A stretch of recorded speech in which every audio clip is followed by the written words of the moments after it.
Hai semuanya, Aura di sini akan kembali menceritakan cerita Zhu Tianzi. Dan pada cerita nanti, Lin Fei akan dikirim ke gua es misterius karena telah berbuat kejam kepada senior dari divisi pedang tajam. Yang kebetulan dia merupakan murid kesayangan dari master pedang tajam. Dan bagaimana untuk ceritanya? Baiklah teman-teman, ini dia ceritanya.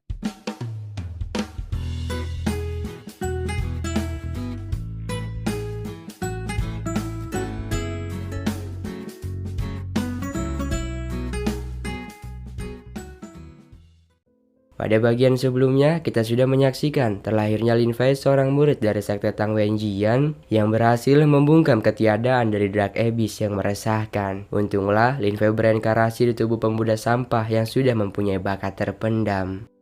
Masih di waktu yang sama, ketika pedang Li Chun hampir saja memakan wajah Lin Fei karena Li Chun telah mabuk kepayang sampai membuat Song Yang, si murid dari divisi keseimbangan giok, terbebani. Rupanya kedatangan Li Chun ingin menggoda nona cantik yang bernama Qiyu dari divisi keseimbangan giok, dan Song Yang meminta tolong kepada senior Lin Fei untuk berupaya menengahi hal ini karena takut nanti sewaktu-waktu ada yang tersakiti. Awalnya Lin Fei menolak, namun setelah dipikir-pikir ada baiknya juga.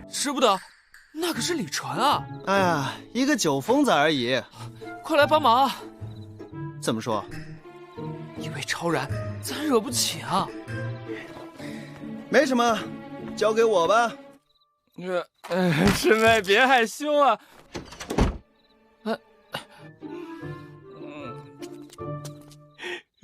不用补妆的，反正一会儿。月上折线。 Cukup anggun dan cantik perawakan bugar dari nona Qiyu. Sampai-sampai Lin Fei sendiri pun menguji hal tersebut dan memberitahukan kalau senjata pedang yang dipegang oleh nona Qiyu merupakan cahaya sinar bulan di saat kelahiran nona Qiyu. Terlepas hal itu, Song Yang berkata bahwa senior Lin Fei harus segera memisahkan perang antara senior Li Chun dan adik Qiyu karena nona Qiyu sebentar lagi akan marah kepada Li Chun. 要是能拿来研究研究就好了。师兄，今晚不赏月了，赏人！糟了！还好没闹出人命。 Untunglah Li Chun berhasil disingkirkan dari penyerangan itu. Walaupun tadinya Song Yang sudah ketakutan antara belah pihak ada yang mati, dan di tempat Li Chun sendiri ia tak terima atas perilaku Lin Fei yang sudah mengganggu. Namun di sini Lin Fei bersikeras menegaskan jika tempat ini merupakan divisi keseimbangan giok dan Li Chun tak ada hak apapun untuk mengusiknya. Mendengar hal itu, Li Chun cukup dibuat emosi kembali sehingga kedua dari mereka harus terlibat baku hantam yang lucu. 纠缠不休，我可就不客气了。要是玉衡风不是你魔剑锋，石头兄，要不怪我好事，滚！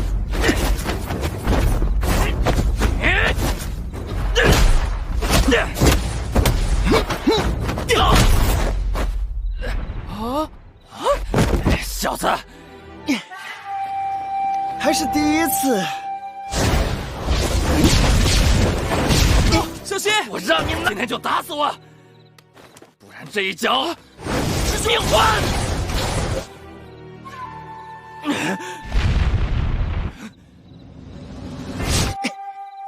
不忍拒绝啊！有人求我打死他。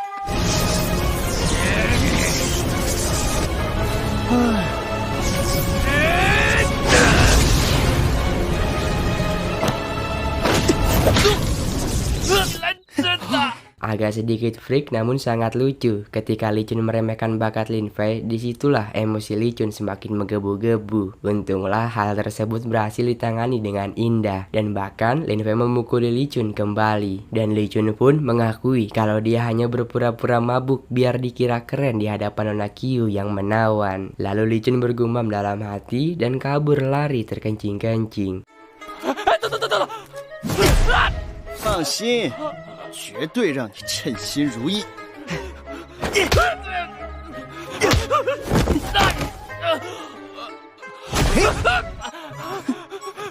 别打了，大哥！乱丢飞剑是吧？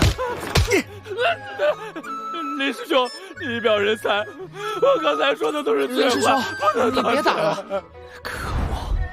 等我回去告诉师傅。他已经知错了，重伤同门是要受罚的。你给我等着！ Ketika permasalahan ini sudah selesai, Song Yang terlebih dahulu menyuruh Nona Qiu untuk masuk, sedangkan dia sendiri akan menemui guru bersama senior Lin Fei, karena Li Chun sudah pasti melaporkan kejadian tadi. 那么精神，都什么时候了，你还有心情说笑？不愧是魔剑锋首席弟子。别怕啊，师傅要怪罪下来，我一力承担。神魂似乎有些古怪。罢了，师兄， Di tempat divisi keseimbangan giok, seorang kakek bernama Luo Shen itu merupakan pemimpin dari divisi keseimbangan giok yang setiap harinya hanya suka berjudi tanpa henti.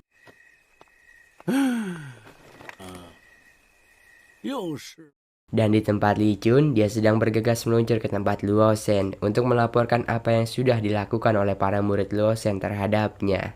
Namun ketika dia sudah sampai dan melaporkan hal tersebut, tapi ketika ditanyakan kembali murid bernama siapa yang telah melukai Li Chun, seketika ia terpaku diam sebelum akhirnya Lin Fei yang datang. 你哪位啊？我是魔剑锋李纯，徒弟行凶伤人，今天不给我个说法，就让你们玉衡峰无剑可用。他叫他说的是我。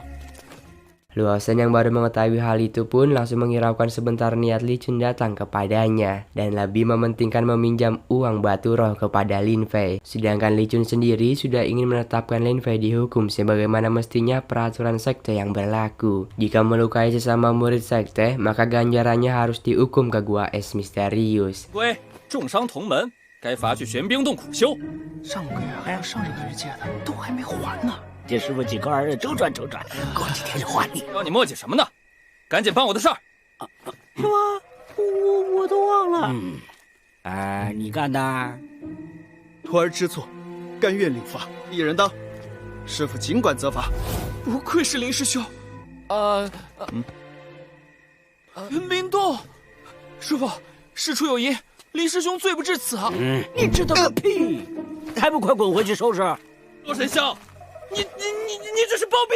我靠，师傅你拿错剧本了吧？再说我要是跑了，这经常入不敷出，月供就是您的命根子。 Awalnya Li Chun bimbang antara memberi hukuman Lin Fei ke gua es misterius atau menjaga tungku pedang. Namun hal itu langsung dipatenkan karena Lin Fei merayu hal tersebut dan memang hal ini bagus untuk rencana dia sebelumnya. 别怕，刚才是我不对。说吴越好像喜欢罚人屈手见炉啊。算你识相。就按照你说的，罚我去玄冰洞苦修。 Karena Luo Shen seorang guru penjudi keras, agar dia menyetujui hal itu, Lin Fei terpaksa mengeluarkan tabungan sisanya untuk sang guru. Karena akses untuk penghukuman Lin Fei harus mendapatkan stempel dari divisi hukum, dan hal itu hanya sang guru Luo Shen yang berhak memutuskan. 我这就飞剑传书给天行风。这林飞怕不是傻的，居然一心送死。那就玄冰洞。有的人呀。 就喜欢自寻死路。告辞。 Walau bagaimanapun, Guru Luo Shen tidak semerta-merta membiarkan muridnya harus pergi menerima hukuman yang bisa dibilang cukup beresiko hanya karena permasalahan sepele. Namun dia tak punya hak lebih untuk menolong Lin Fei.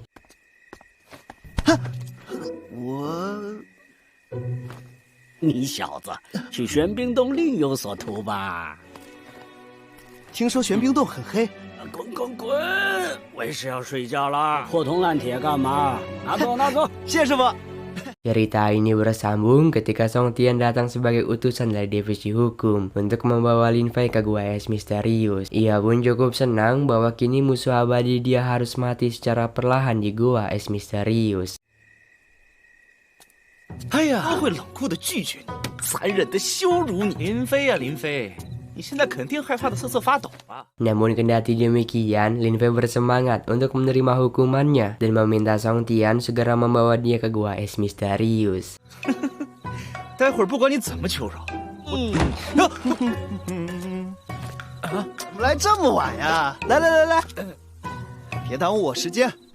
哎呦，赶紧走吧，走啊！